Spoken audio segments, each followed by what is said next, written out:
Right, hello everyone. We're going to go ahead with the next lecture in our topic fundamentalism and theocracy. We've done theocracy, we've started on fundamentalism.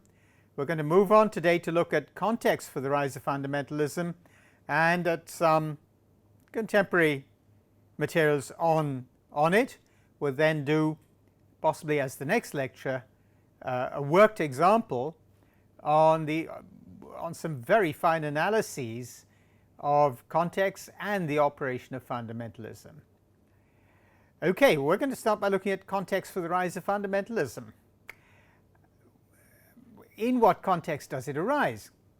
Well, the reasons for the emergence and the spread and the hold of fundamentalism vary across faiths and cultures. It seems particularly to arise in societies which face what they or groups within them think are serious crises of identity or meaning. These can include the prospect of significant changes to the social structure or social order, and those reactions can be the same even though the changes or challenges to a social structure or order can take very different forms. We'll take a look at the effects of some of these types of factors and types of contexts for the rise of fundamentalism. We'll start with significant changes in society. In the United States, Christian fundamentalists, who are overwhelmingly white Protestants, were very troubled by the expansion of the public sphere in the first 3 decades after the Second World War. I've covered these before, we'll just recap on them.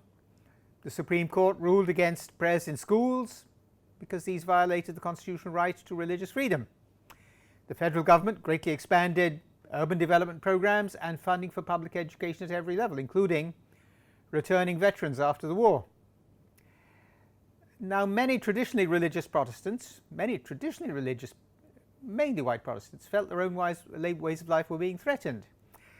And their anxieties were greatly intensified by the invention of the contraceptive pill. That became available in the early 1960s. It enabled women to control their own fertility and to do so entirely of their own volition, and if they wish, without anyone else's knowledge. Many other groups around the world, not just the American Protestant traditionalists, feared that for a range of reasons, this form of women's empowerment would undermine what they thought of as a traditional family. Other very significant causes for concern, according to the white Protestant fundamentalists, were, for example, the civil rights movement, which started in the early 1960s and resulted in very significant legislation introduced by John F. Kennedy and put through both houses of Congress by his successor, President Lyndon B. Johnson. Traditionalists and other conservatives in the United States saw these as threats to the social and economic order. The point is that significant constitutional changes were taking place as well. The earlier very extensive network of laws and policies enforcing centuries of racial discrimination and oppression against African Americans was ruled unconstitutional. The Voting Rights Act meant African Americans had a right to be on the electoral register. Now, this really did disturb white American Protestants, particularly in many of the former slave states. Those have strong and active fundamentalist groups and politicians, and since then, particularly in the last 15 years or so, perhaps a dozen or 15 years, their reaction has consisted in things like systematic voter intimidation. They bitterly resented the changes that meant African Americans had a constitutional right to be on the electoral register. In the 2008 presidential election, groups of them attempted to challenge the validity of African Americans' voter registration at the ballot box. This had become a systematic program carried out by largely Republican voters, often members of the Republican Party, acting apparently on behalf of the state level Republican parties. Secondly, and this has been carried out at the legislative level in a great many states, many of the former slave states have strong and active fundamentalist groups and politicians, and they've devised voting registration procedures which make it particularly difficult for African Americans to register to vote. The United States has no election commission, and the party in power in each state devises its own voter registration procedures. The state government of the day also conducts the election and counts the votes. Several Republican-held states continue to pass laws which in effect make it even harder for African Americans to register on the electoral roll. In 2013, the Supreme Court overturned the federal government's attempt to enforce federal monitoring, central government monitoring of such changes in states which have a long history of racial discrimination. Well, the New Christian Right have been part of groups associated with the Republican Party who've also frequently claimed that electoral fraud was taking place on a huge scale, but these have been comprehensively exposed as false. There have been barely a handful of significant episodes of electoral fraud in a very long time. This has been written about, for example, by Kennedy and Palast. That's Robert F. Kennedy Jr. Greg Palast is a noted investigative journalist in the United States, and by other people such as Weiser and Norden. So these are the kinds of scares that were raised, and we should remember the kinds of state-level policies and practices that were started, apparently with the direct and clear intention of making it as difficult as possible for African Americans to register to vote and then actually to vote. Now, the extent of the US political rights bitterness over the civil rights movement and the resulting legislation has not always been fully recognized. More recently, various analysts have provided sharp reminders, though. For example, in 2016, the US Republican Party's primary election campaign was explicitly racist. And the presidential election, which the Republican Donald Trump won, has been said to amount to a revival of the fear and hatred which white voters in the American Deep South have felt not only since the civil rights laws were passed, but also since the Democratic Party, at its national convention in 1948, committed itself to ending, I quote, all racial, religious, and economic discrimination. That's a citation by Fountain, writing in 2016. Fountain provides several examples.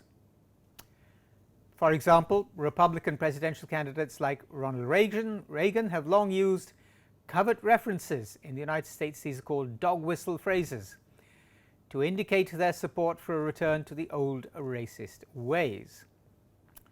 For example, Republican politicians' talk of states' rights refers, at least on the surface, to the 10th Amendment to the United States Constitution. Under this amendment, all powers not specifically given by the Constitution to the federal government are reserved to the states or the people. The coded message here is that if they're elected, such politicians will use the 10th Amendment to repeal the civil rights legislation, which of course is federal law and which, when passed, overrode the southern states' own racially discriminatory laws. Now, one important implication is that the process by which the new Christian right was revived and, I suppose, catalyzed was more complex than it has been made out to be. I'll cover this briefly here because we shall do this as a worked example in more detail. Right. The event that is less decisive is often said to have been the more decisive one. That was the United States Supreme Court ruling in 1973 in the case of Roe versus Wade. In this particular case, the court gave all women in the United States a right to an abortion in the first 3 months of pregnancy. After the first trimester, in the second and third trimesters, there are qualifications to access to abortion, and we shall look at those shortly. But for the first 3 months of pregnancy in the first trimester, as a result of Roe versus Wade, as a result of that ruling, all women in the United States have a right to an abortion. The ruling itself went almost unnoticed among Christian conservatives in the United States. Most probably because the majority of them were Protestants, and they saw abortion as an issue for Catholics. Some denominations, such as Southern Baptists, even passed a conference resolution confirming the possibility of abortion under conditions such as rape and incest, or clear evidence of severe fetal deformity, ascertained evidence, carefully ascertained evidence of the likelihood of damage to the mother, emotional, physical, or otherwise, mental or otherwise, and so on. But in 1979, religious opposition to the Roe versus Wade decision gained a great deal of momentum, because at that time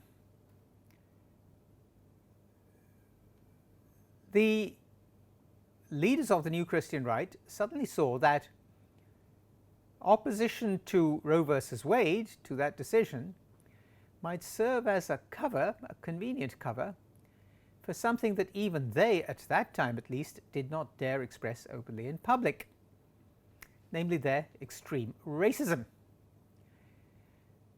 These leaders of the New Christian Right at the time were also deeply frightened by a Supreme Court ruling by 8-1, which abolished the tax-exempt status of universities, which openly barred African Americans from admission. These were private universities and were not subject to the same legislation as state-funded institutions, publicly funded institutions. That ruling was made in 1983. And after that, the New Christian Right really exploited the opportunities Roe versus Wade gave them. They even made a propaganda film showing allegedly dead babies left on the shores of the Dead Sea. Those were actually plastic dolls. Well, the New Christian Right has become and has certainly been a major force in United States politics. We've already seen that, for example, with Mozart and Hawkins County's textbooks, the textbooks published by Hawkins County, Tennessee. Presidents such as Ronald Reagan and George W. Bush were both fundamentalists.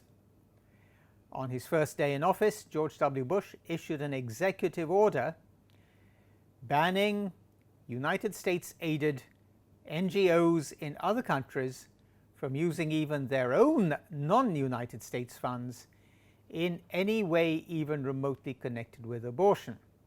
Such agencies could not even refer women to abortion services elsewhere. Purely personally, I've known someone who worked for a United States international aid organization for a time, and did tell me about some of the restrictions on what they could say to women who sought even contraceptive advice, let alone advice on abortions. Now, the implication, and we'll see that this is not a minor implication, was that abortion was really only a rallying cry, and that the real motivation of the religious right in the United States are not to do with abortion, but to do with defending, promoting, and maintaining racial segregation. Now, within the United States, the New Christian Right dominated the Republican Party, was already dominant by the mid-80s, 1980s. If anything, its hold on the party has only strengthened since then. Furthermore, many states have legislated to restrict access to contraception and abortion services, and several states have also attempted to ban the teaching of evolution in publicly funded schools. If I'm not mistaken, one such attempt was made in the state of Kansas to pass legislation through the state assembly, but the legislation failed, or may not even have been put to the House. I'm not sure. What about other Supreme Court rulings? we have yet to see whether the new Christian right can gain the same momentum from a particular case when the Supreme Court ruled that the ban on same-sex marriages in Ohio, Michigan and Tennessee was unconstitutional. Well, can the new Christian right gain the same momentum from that particular Supreme Court decision? The case is called Obergefell versus Hodges, 2014. Will that case give them the same momentum as they got from the Roe versus Wade ruling? We don't know. One factor is that societal attitudes to the public expression and legitimation of same-sex relationships have changed very greatly since Roe versus Wade. Now looking at 45, 46 years since Roe versus Wade. So on this issue, the American religio-political right may simply not get the same kind of support they might have done earlier. And therefore we perhaps shouldn't be surprised that when I wrote this in 2016 or 17, and perhaps even today, some of the Republican candidates for presidential nominations are moving closer and closer to open statements of extreme racism. Maybe because their former smokescreen, namely, I quote, no, I don't quote, it's my own phrase, namely a hardline Puritan sexual politics, may be losing its effect. Society is changing, and that kind of issue may simply not have the, as they say, traction that it used to have. So what's the aim here? Remember, fundamentalism is religio-political. A central element of the United States New Christian Right's aims is winning electoral control of as many state assemblies as possible. And of course, winning majorities in both chambers of the federal legislature, that is the United States Congress. Yes, all those institutions already exist, so that's an understandable strategy. But it marks a significant difference between the New Christian Right and certain other fundamentalist movements. For example, Osama bin Laden apparently did not expect to see the establishment of a caliphate or khilafate, an Islamic or Islamist territory, in his own lifetime. To be more specific, an Islamist territory. Al-Qaeda operated, and may still operate, presumably still operates, as a network of relatively autonomous cells in many regions of the world, rather than as a government of a territory it has taken over and gained control of. But ISIS still intends for theological reasons to establish its command over territory. That is, to create a state it can call a caliphate or khilafate. So ISIS is rather different from Al-Qaeda in that regard. Now this is enormously important to ISIS because within its own territory it could implement the whole of its own version of Islamic law. That would include public institutions, even a consumer protection office, and a system of public welfare organized on lines which, according to ISIS, are specified in the Quran.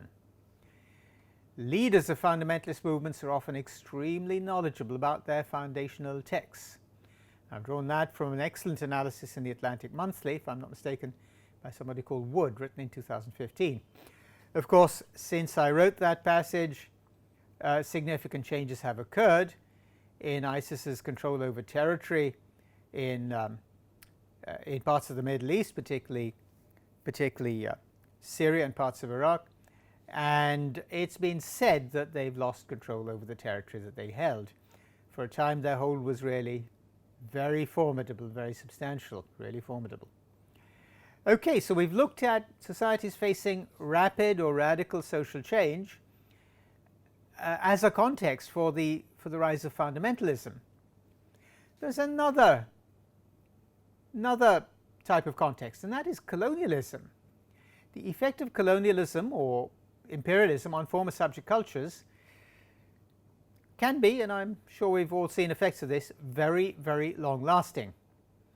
I've said it elsewhere and perhaps earlier in this course of lectures, the colonial hangover lasts a very long time. Post-colonial societies often retain a deep sense of inferiority in respect to their former oppressors, and that can make people make movements very attractive when they seek to reassert a pre-colonial identity, whatever that might mean. Now, the character of colonial rule is a significant factor here. Quite apart from maintaining political and economic domination, the colonials may well have intended to inculcate a sense of cultural inferiority. For example, it has emerged publicly that enormous amounts of British documents, millions apparently, showed the extent of malice and racial prejudice which colonial officials had towards non-white subjects of the empire.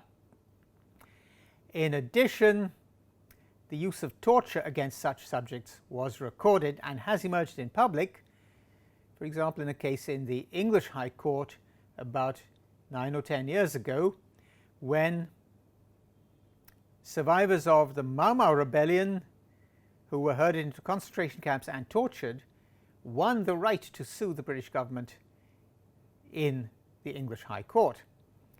But it has also emerged that British officials, often under orders, destroyed millions of the relevant documents as the colonial territories moved towards independence. So the colonial hangover was perhaps intentionally inculcated. It was certainly very effective. The colonial strategy of imbuing colonial subjects with a sense of racial, cultural, political, and every other kind of inferiority was highly effective, and the colonials knew this. And the fact that they knew it and they knew how dangerous it was if this came to light, those two facts are confirmed by the extent of the destruction of colonial documents. Wherever the British ones, this almost certainly applies to the Dutch, Belgian, and French empires as well. Another factor is that many former colonial countries have quickly become corrupt. They've often become brutal dictatorships. For example, in Egypt, the repression inflicted by Hosni Mubarak's regime was one of the main reasons for the resurgence in the 1990s of the Muslim Brotherhood. That had been founded in 1928 and underwent a considerable resurgence in the 1990s because the Brotherhood soon gained a reputation in that period, in the 90s, for being almost an alternative local administration in several parts of the country. It was above all not corrupt, and when people went to food supply stores and so on and remarked on this, if I'm not mistaken, they were told by the people running these, no, it's our faith. We do things straight because our faith requires that of us. This was, of course, immensely attractive in contrast to a corrupt and often vicious and brutal military regime. Well, Mubarak was forced to leave office as part of the Arab Spring in 2011, and in 2013 the Muslim Brotherhood, Ikhwan-e-Muslimin, won Egypt's first democratic elections. But the Brotherhood was soon overthrown in a military coup, and the military junta or junta, which removed President Mohamed Morsi, who was also elected, are still in office, although a nominally elected president, Mohamed Fattah al-Sisi, is in office and is, well, nominally an elected president. Mohamed Morsi was tried and sentenced to death but appealed the sentence. If I'm not mistaken, he actually died during the course of one of his court appearances of other causes. Now, in other post-colonial countries, we can see significant failures to reform colonial institutions of state and to reform vast areas of highly repressive colonial law. These have both contributed to the state's failure to fulfill many of its promises, and they have thereby given fundamentalist movements added momentum. For example, the government of India did repeal the Colonial Armed Forces Special Powers Act in 1949, but reintroduced it for 6 months in 1958. That was a stated period during which the reintroduced Act would be in force. The Act remains in force today in 2019. It has been imposed in several states with, in many of them, no apparent prospect that it will be lifted, let alone repealed. In addition, any rise in fundamentalism in one faith tends to encourage similar developments in other faiths. Electoral success, nevertheless, is a powerful motivating factor. The 2014 general election victory by the BJP in India, the Bharatiya Janata Party, may well have emboldened various state governments to extend a form of assertive Hinduization. For example, in 2015, the Maharashtra state government banned the slaughter of cattle, but not water buffaloes. Here too, economic oppression cannot be ruled out, and a class or caste element in the policy, which now has counterparts in several other Indian states, has also been publicly identified, publicly spoken about and written about. So colonialism is one factor in the rise of fundamentalism. And a further factor is that many post-colonial governments have either collapsed into military dictatorships or collapsed into corruption, incompetence, inefficiency, and no doubt worse. Well, could there be another form of colonialism that's at work here as well, or that has contributed to fundamentalism? Neo-colonialism has been mentioned as one, and a specific form of it has contributed to Islamist or Islamic fundamentalism, which globally seems to get more current attention than other forms of fundamentalism. The Ottoman Empire, which had been founded in 1299, finally collapsed in 1923. And the world's then largest colonial powers, Britain and France, divided much of the Middle East and North Africa arbitrarily. They paid no heed, took no account of tribal occupation, nomadic roots, other existing customs and practices, and so on. In addition, Dutch colonials in East Asia and French colonials in North Africa had long banned the then vigorous Islamic sciences and Islamic medicine, even on pain of death. One result was that religious authority came to be the preeminent authority in Muslim-majority societies, despite fierce challenges from within over a long period of time. I draw those arguments from Ziauddin Sardar and from Christopher de Belague. Now, in effect, the banning of both of those argue that the banning of the Islamic sciences in Muslim-majority societies by colonial powers meant that science never really emerged as a spiritual and social challenge in the ways it may have done elsewhere. The upshot was that religious authority came to be, as I've said, the preeminent authority in such societies. Further political humiliation came, that's the only word for it, with the Western enforced creation of the State of Israel in historical Palestine. After that, the rights of the Palestinians stated in the Balfour Declaration in 1917 were simply ignored. I've drawn those arguments from Khadak Karmi and from Ilan Pape. Now, the newly created countries, as I've already noted, often turned into monarchies or dictatorships. It's very likely that many of the governments there served as instruments or proxies for the major Cold War powers, the United States and the Soviet Union. But the resulting repression and corruption in the regions involved, particularly in Islamic majority regions, only strengthened the appeal of Islamic fundamentalism. For a time, nationalist leaders like Jamal Abdel Nasser in Egypt offered the promise of better, but Nasser's attempts to create a pan-Arab sensibility and a form of Arab nationalism both failed. Of course, these developments need not have resulted in strengthened fundamentalism alone. For a time, between 2011 and 2013, the several popular uprisings, which came to be called the Arab Spring, seemed to raise the prospect of renewal based on democracy rather than fundamentalism. But among the states concerned, only Tunisia has managed to hold 2 successive democratic elections.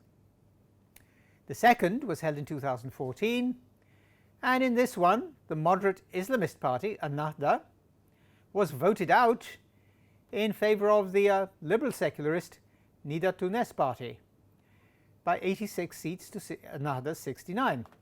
There are a total of 217 seats in the Tunisian parliament. In much of the rest of the region, protest has been brutally repressed. And in both Syria and Yemen, terrible civil wars continue with the involvement of several other countries. You'll be aware of these from the current news pages. Several 100,000 civilians have been killed and perhaps 10 million displaced in Syria and Yemen. So colonialism and neo-colonialism add to rapid social change or transformation as context for the rise of fundamentalism. There's another context where fundamentalism can and does emerge, and that is democracy. It may seem surprising. How can democracy provide a context for the rise of religious fundamentalism? But fundamentalist movements around the world are bitterly hostile to democracy. Excuse me. Or, as in the United States, have enormous problems over even reasonably functional democracy. The United States has attempted perfectly seriously to extend rights to every United States citizen, irrespective of faith, ethnic or racial origin, class, and so on. We've already seen how the civil rights movements were a significant catalyst for the new Christian right in the United States, but they had a smokescreen. They used the smokescreen of Roe versus Wade to disguise their real intentions. Now, why are fundamentalist movements so frightened of democracy? Well, the fact is that democracy offers an undoubted prospect of material improvement for marginalized or oppressed groups and classes. We've seen that the abolition of the entire body of racist laws in the United States southern states, also called the Jim Crow laws in the 1960s, was probably the decisive motivator for the new Christian right. Secondly, democracy, in almost all the many forms in which it exists today, almost always brings about a secularization of everyday life in everyday ways. For example, in much of India, we've already encountered this one, urban authorities require religious festivals and other gatherings to switch off loudspeaker systems by 10:30 at night. In the United Kingdom, which is an Anglican state, many churches have for a long time refrained from ringing their bells early on Sunday mornings. Broadly speaking, the democratic state, sometimes through its courts, decides the limits of specific religious practices, and for the rest leaves it to people to decide how they'll practice their faith within those limits. And citizens are free not to practice any faith or even to deny all faiths. Democracies as we have them give people the freedom to think and decide both public and private issues.